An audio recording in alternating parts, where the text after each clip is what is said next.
السلام علیکم. 2 دقیقې خبر ته راغلاست. مولوي امیر خان متقي د ملګرو ملتونو د عمومي منشي له مرستیال سره پر بیلابیلو مسایلو خبرې کړي. د بهرنیو چارو وزیر مولوي امیر خان متقي د سولې او سیاسي چارو لپاره د ملګرو ملتونو د عمومي منشي مرستیال روزمیر ډي کارلو او مل پلاوي سره په کتنې کې د اسلامي امارت او ملګرو ملتونو ترمنځ د تعامل همغږي او د دوحې پروسې ناستو په تړاو خبرې شوې دي. په دې کتنې کې د بهرنیو چارو وزیر ویلي د خصوصي سکتور د ملاتړ لپاره لازمه ده چې د افغانستان په بانکونو بانکي محدودیتونه لري او د افغانستان بانک کنګل شوې شتمني آزادې شي.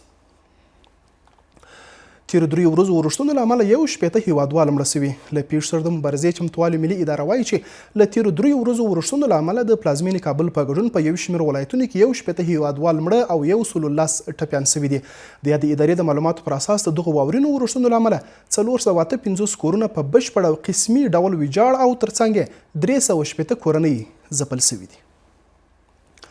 بغلان کې ګڼ شمېر وسلې او مهمات نیول شوي. ملي دفاع وزارت خبر ورکړی چې د 219 عمري قلي اردو د 2 عبیده کنډک منصوبینو د بغلان ولایت د خوست ولسوالۍ په بازارک سیمه کې ګڼ شمېر وسلې او مهمات نیولي.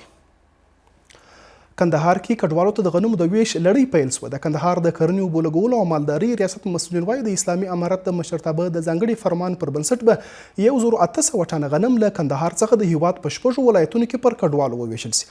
دوی زیاتوي د دغې مرستې موخه د اړمنو کډوالو ملاتړ او د هغوی د خوراکي اړتیاو پوره کول دي.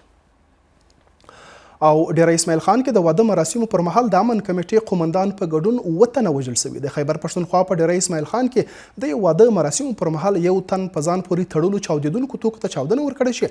له امله د امن کمیټې قومندان په ګډون 9 کسان وژل شوي او 25 نور ټپیان شوي. دا 2 دقیقې خبر تر بیا د الله پامان.